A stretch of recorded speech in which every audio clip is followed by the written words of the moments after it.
9. The Radio Wammo Breakfast. Live from the New Scientist Labs, Janine Young, newscientist.com. Great time of the week where we get to talk about some of the latest discoveries in the science world around the whole world. And Janine Young does it for us from the pages of New Scientist magazine. Joining us in Melbourne City. G'day there, Janine.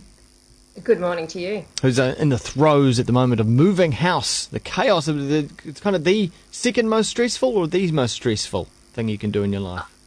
It's certainly among the things that are most stressful, yes, and yesterday was one of those days. But let's not bore everybody with that. I don't want to start the day on a negative note. Sure. Today's going to be a great day because we're talking about Neanderthals. There's been a bit of a negative view over the years of Neanderthals. Am I saying that right? Neanderthals. Oh, Janine's just gone. She's just dropped out. There, I've just about answered my quite relevant question. Janine, you're still there with us? Yeah. Oh. Hello, are you back? I can hear you. It was probably my inane banter that happened. I can hear you. Can't see you though, but as long as we've got the audio, that's all good. I can certainly hear you, yes. It seems that Neanderthals have a very bad reputation. They are depicted as knuckle-dragging, very heavily browed, not particularly intelligent individuals, which is unfair because evidence that has been surfacing in the last 10 or so years, people are starting to reassess. These were actually not likely to be the same knuckle-dragging, stupid, grunting creatures that we believe. Certainly, they split from our common ancestor, the same, Homo habilis and the like. They split off from us as Homo sapiens about 500,000 years ago. They survived 200,000 years, so they can't have been too bad in being able to try to work out how to live and the like, but they disappeared 30,000 years ago. Not entirely sure why. So they survived a really long time. But they did lead lives that it appears were useful and that they were able to make good for themselves. There are only about 3,500 of them as an effective breeding population, apparently. But they built shelters, that they have evidence of lean-tos and the like. Now, that's not terribly sophisticated, but it does mean that they didn't just live in caves. They found those in France. A lot of this evidence has come from France, even though they were spread right across Eurasia, from the British Isles right across to Siberia and from the Red Sea to the North Sea.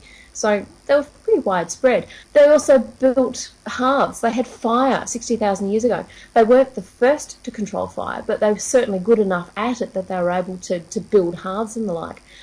They wore clothes. They hunted really big prey. Rhinos, mammoths. They were able to adapt their strategies according to the environment. They ambushed solitary prey in forests and stalked bison. They harvested birds and rabbits and seafood and the like close to the shore. So they had planning. They were able to be strategic in the way that they were able to hunt their food.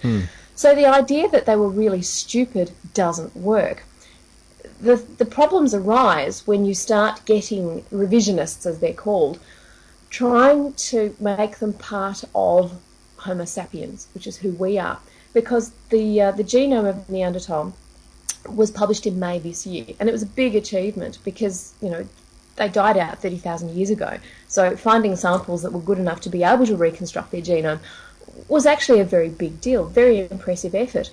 And it's interesting that in non-African people, we can have up to 4% of our genes shared with Homo neanderthal, which is just extraordinary because that's the equivalent of our great-great-great-grandparents.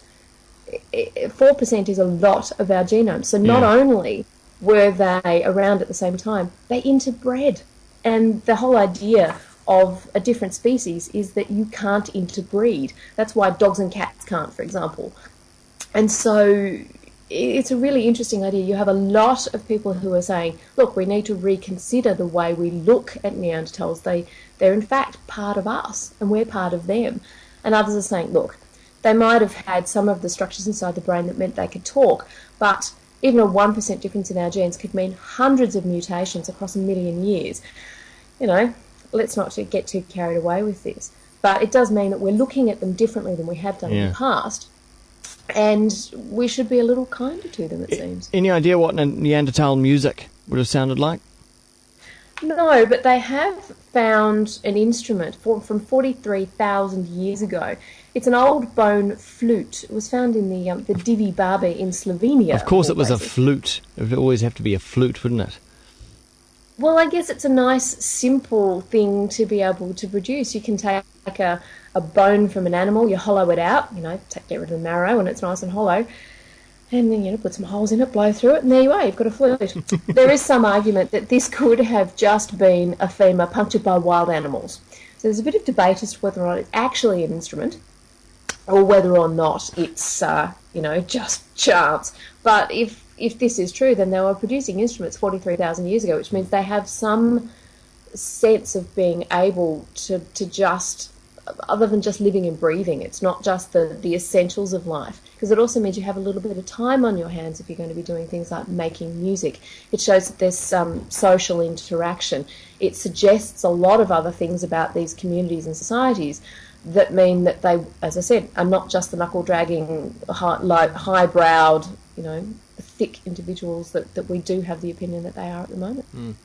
All right, well, from Neanderthals on to giant pandas, something completely different, but also going back in time and checking the records about their eating habits. This is really interesting because everybody knows that giant pandas eat bamboo. But it's interesting, I was working this out last night, they eat up to 25 species of them. And if there's things like carrion or eggs or birds or any other little way to supplement their diet, they will actually eat them, even though most of their diet is bamboo. It's interesting that the ancient panda, the one up to, say, between 2 and 7 million years ago, ate meat. But they found that the current pandas have a version of a gene that allows humans to taste umami, which is that fifth type of taste, the one that you can't quite put your finger on. So they don't have that taste receptor active. It's TAS1R1 for anyone who's interested. That stopped working about 4.2 million years ago. But the fossil record has shown that the ancestors of the giant panda swapped meat for bamboo between 7 and 2 million years ago. So they're not quite sure which went first. Was it the meat or the panda's taste for it? But it seems that environmental changes meant that maybe a lot of their prey disappeared, so they had to adapt what they ate. And so without that gene working, because it became obsolete, it stopped perhaps. Without it, when they had more meat around to be able to eat, they suddenly decided they didn't like it anymore and stuck with bamboo. So it's a really interesting idea about how the pandas might have evolved over time. Yeah, a very interesting story indeed. Janine Young, those stories you'll find inside the New Scientist magazine coming out next week, of course, newscientist.com, and we'll talk to you next week. Thanks very much, Janine. See you later. Track now from Svelte. This here is called